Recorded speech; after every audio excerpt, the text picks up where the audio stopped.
अस्सलाम वालेकुम। कैसे हैं आप सब। मेरा नाम मोहम्मद ज़हीर है और आप देख रहे हैं एक्सपर्ट ज़हीर यूट्यूब चैनल। नाज़रीन, ये 1987 की बात है जब इंडिया और पाकिस्तान में फुल जंगी माहौल था।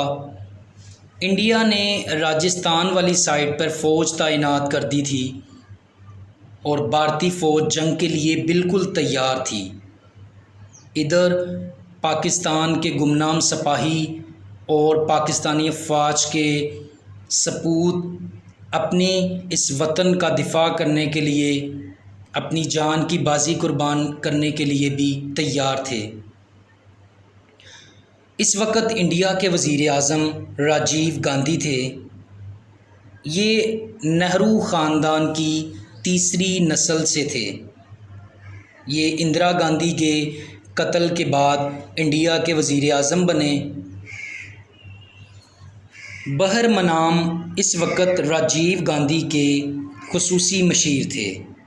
बहरमनाम इस वाक़े के चश्मदीद गवाह भी हैं जो आज वाक़या जनरल ज़ियाउल हक़ के बारे में पेश किया जा रहा है। नाज़रीन, इससे पहले मैं आपको बता दूं कि पाकिस्तान के पुरानी नस्ल जो है, जिन्होंने जनरल ज़िया का दौर देखा है, वो जानते हैं कि जनरल ज़िया कितने बहादुर, कितने दौरंदेश, कितने निडर लीडर थे। नाज़रीन, उन्होंने दूसरी जंग अज़ीम में हिस्सा लिया। ये पूरी दुनिया में वाहद गैर अरबी हैं जिन्हें मस्जिद नबवी में इमामत का शरफ़ भी हासिल हुआ। नाज़रीन, जनरल ज़िया की ज़िंदगी ढेरों वाक़यात से भरी पड़ी है। जनरल ज़िया के बारे में हर शख्स की राय मुख्तलिफ हो सकती है, ये उसका अपना ज़ाती हक़ है। लेकिन हमारे मुसलमानों में ये रिवाज है कि मरने वालों को बुरा नहीं कहा जाता। जनरल ज़िया के बारे में हर शख्स की राय उसके अपने विजन, अपनी सोच और अपने इरादों के हिसाब से हो सकती है। आज की वीडियो में हम लोग बात करेंगे कि जनरल ज़िया ने अपनी हाज़िर दिमागी, अपनी दौरंदेशी और अपने फ़ैसला साजी से किस तरह जनूबी एशिया को एटमी जंग के हौलनाक और ख़तरनाक तरीन सम्राट से बचाया और किस तरह से उन्होंने एक एटमी जंग को टाला। जनरल ज़िया के इस वाक़े के चश्मदीद गवाह राजीव गांधी के खुसूसी मशीर बहरमनाम हैं। जनरल ज़िया उस वक़्त के आर्मी चीफ़ और पाकिस्तान के सदर थे। कहा जाता है कि जनरल ज़िया को समझ पाना सबसे मुश्किल काम था। ये किसी को भी मालूम ना होता कि जनरल ज़िया अगले ही लम्हे क्या करने वाले हैं। इत्तफ़ाक से उन्हीं दिनों पाकिस्तान की क्रिकेट टीम इंडिया में जयपुर टेस्ट खेल रही थी। इधर जंगी माहौल था और उधर Pakistani cricket team test match में मसरूफ़ थी कि अचानक जनरल ज़िया ने सारा कुछ एक साइड पे करके इंडिया जाने का फ़ैसला किया। सबको यही लगता था कि जनरल ज़िया मैच देखने जा रहे हैं। जनरल ज़िया को ना कोई इनविटेशन, ना कोई दावतनामा मौसूल हुआ था। जनरल ज़िया ने एकदम और इंडिविजुअली फ़ैसला किया कि वो दिल्ली रवाना हो रहे हैं। नाज़रीन, तब सिचुएशन इस तरह से थी कि सबको यही लग रहा था कि अब ये एटमी जंग होकर रहेगी। बॉर्डर पे इतना और दोनों साइडों पे मीडिया पे इतना ज़्यादा जंग की बातें हो रही थी और फुल जो है वो जंगी माहौल था। जनरल ज़िया मैच तो देखने गए मगर हकीकत कुछ और ही थी, जिसे आज भी जानकर हिंदुस्तान में सनसनी फैल जाती है।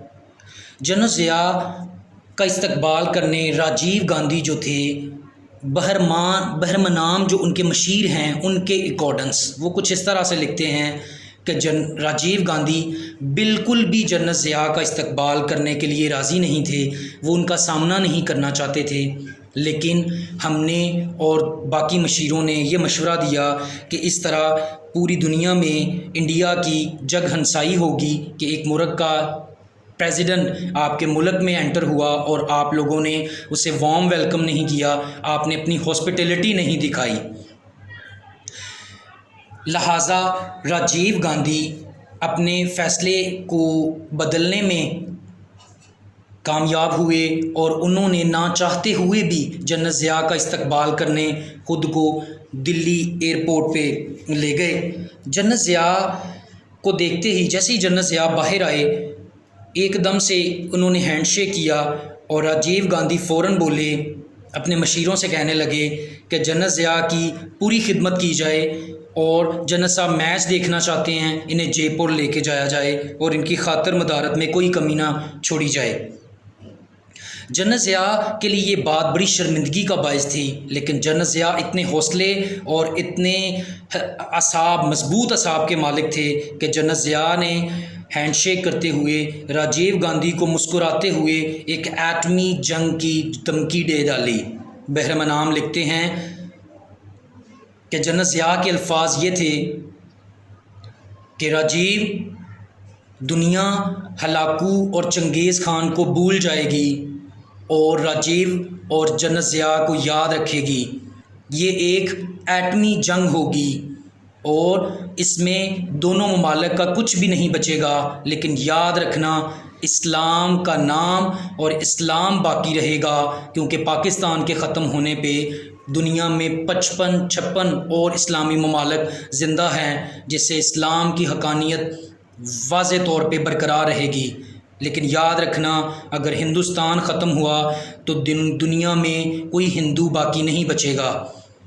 जनरल ज़िया ने इतनी डटाई और इतने मुस्कुराते हुए लहजे के साथ ये धमकी दे डाली कि मैं देख के हैरान रह गया कि एक नए बड़े और मजबूत असाब का मालिक बंदा, उसने इतनी बड़ी और एटमी जंग की धमकी और एकदम ये रिप्रेजेंट भी कर दिया कि हम लोग एटमी पावर बन चुके हैं, और बग़ैर किसी को खातर में लाए हुए मुस्कुराते हुए ये धमकी दे डाली और आगे वशीरों से हैंडशेक करते हुए आगे चले गए। बहरमनाम लिखते हैं कि मैंने देखा कि राजीव गांधी के माथे पे पसीना आ गया। एकदम से उसने कॉल की और बॉर्डर से फ़ौजें वापस बुलाने का कहा। नाज़रीन, ये जनरल ज़िया की हाजिर दिमागी और उनकी दूरअंदेशी का कमाल था कि जिन्होंने एक पूरे पांसा ही पलट के रख दिया, पूरी एक जंगी माहौल को ख़त्म करके रख दिया। जनरल ज़िया की ऑटोबायोग्राफ़ी के बारे में बहुत ज़्यादा डिटेल में एक वीडियो बनाई जाएगी। नाज़रीन, आप की राय मुख्तलिफ हो सकती है। आप जनरल ज़िया के बारे में किस किस्म के ख़यालात रखते हैं, काइंडली कमेंट सेक्शन में लाजमी बताएं। नाज़रीन, अगर आपको ये वीडियो अच्छी लगी है, इसे लाइक करें, शेयर करें और दोस्तों तक लाजमी पहुंचाया करें। अस्सलाम वालेकुम।